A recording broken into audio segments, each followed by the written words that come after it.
Could be weird. Hang in there for our final guest, which is musical. Kathleen Keene and friends will be coming on at the end of the show. We have the golden rolling pin up here, joined by its bearer, rolling pin. Listen to me, I'm in weird sports. Could you do this with rolling pins? Brian White is a neighbor and executive director of the Lakeside Community Development Corp. Welcome back. Thank you. Glad to be back. So I think it's usually around this time that you come on, although the other time was about some... he was running for political office the last time he was on. No, there was another thing. Anyway. Rental Improvement Fund. Yeah, the Rental Improvement Fund. We tried to explain right. that. That was about as good to explain on radio as Weird Sports. Weird Sports, yeah. And which son of yours is sitting out there? That is Luke. Hi, Luke. Who is deep. Luke's got his head buried in his whatever's in his hand. He's working hard on Doodle Jump, so he's going to get the new record. Make the grade there. Well, we promote a lot of sports here, from weird sports to sort of weird sports, and you have an event coming on. Tell us briefly about your organization and then the event you've got coming up today. Sure. Lakeside CDC is a nonprofit group here in Rogers Park. We help people locate and secure safe, decent, and affordable housing. We do 2 fundraisers a year. This is our Fun No D fundraiser, which is a bowl-a-thon. So the idea is that people come out in teams. Each of the teams has organized and committed to raise pledges from their friends and their networks to support Lakeside's programs. So all of the money that we raise today is going to go into housing programs that help low and moderate income people find housing and keep their housing. I got to ask you a serious question. I'm telling myself that to get off the giddy thing. Okay. How hard is it to find decent, affordable, and secure housing these days? It's really challenging. So what we've seen is with the market tanking so badly, housing prices and costs have come down, but so many people have lost their jobs that they have less income as well. So the whole market is kind of adjusted downward. And what we're really seeing, I guess, is more like a separation in the marketplace where people who have more, I guess you'd call more knowledge or sophistication can sometimes ferret out where those apartments might be. But what we're seeing is lots of folks, especially some of the Hispanic families in the neighborhood, are living in conditions that are just deplorable with bed bugs and mold and roaches and mice and things like that. And so, we've seen this trend over the last few years, where as the neighborhood housing market sort of changes, it sort of starts to create series of winners and losers. And so we're seeing in our organization about 40% of the people we see are facing foreclosure. So these are homeowners who've lost their homes or at risk of losing their homes.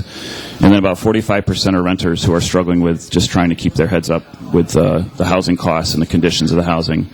I will say that we have a lot of decent housing in Rogers Park, in Westridge, Albany Park that is affordable, that is still good, solid housing. So still more than most neighborhoods, right? More than most, but unfortunately, our neighborhoods, because of the scarcity throughout the region, these become apartments that are even more sought after than they would normally be. Yeah, I noticed even the building next door to us that has been vacant for many years, pretty much vacant, not totally, but there was a condo conversion craze product, and it went belly up. And now they're redoing it someone else for rental units. Yeah, a lot of the failed condo properties are going back to rental, and even the properties that are existing rentals where somebody maybe can't sell the unit because there's no buyers, they'll rent those out temporarily. So there is quite a bit of rental housing out there, and we've seen lots of stories in the papers about how this is going to be a rental generation probably for the next 10, 15 years. So.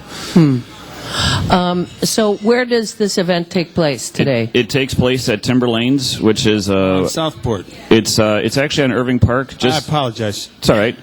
It's on Irving Park, just east of geography. Just east of Damon. It's one of Chicago's oldest neighborhood bowling alleys. It's really a great place. We'll be there from 2 to 6. If anybody would like to come out and join us, it's $35 is the cost to participate. That includes all the bowling, shoes, food.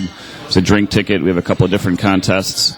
We've actually had a great deal of support for this event from a lot of our neighborhood businesses, including the Heartland Cafe. So we have 25 or 30 different prizes that we'll be giving out through this balloon contest, which includes gift certificates to restaurants, tickets to theater, lots of your great neighborhood venues. So it's going to be a really fun event. So if somebody just showed up at 2 o'clock today at Timber Lanes on Irving Park Road, would they get unaffiliated with a group, would they get put in a new team? Yeah, we would match people up. We have all of our board members and our staff, some of our interns and volunteers, all are putting teams together. So we're trying to make this more of a social event. So if somebody comes who's not with a group, we would match them up with somebody else and make sure that everyone feels like it's part of the family. When bowling became a political football in the last election, I think it was Barack who didn't quite have it together. Yeah. Do we think he's been practicing in the White House bowling lanes? I don't know. I think Barack thinks that bowling is pretty uncool. I think he's going to play up the uncool angle and use it as an excuse.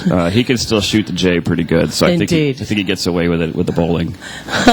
Well, Brian, we want to thank you for coming on once again. We also want to thank you for your good work. Thank you. We do. Thank you. And the Lakeside Community Development Corporation Benefit Bowl-a-thon is happening this afternoon at 2 o'clock. From 2 to 6 p.m. At Timber Lanes on Irving Park. If somebody wanted to look stuff up, where would they go? Lakeside CDC, so it's lakesidecharliedavidcharlie.org on the web. And also, if anybody's looking for assistance with their housing, obviously we want to make sure people understand that we are there as a resource to provide rental counseling, pre-purchase counseling, post-purchase counseling, and people dealing with foreclosures. We've had a pretty significant increase this year in our numbers.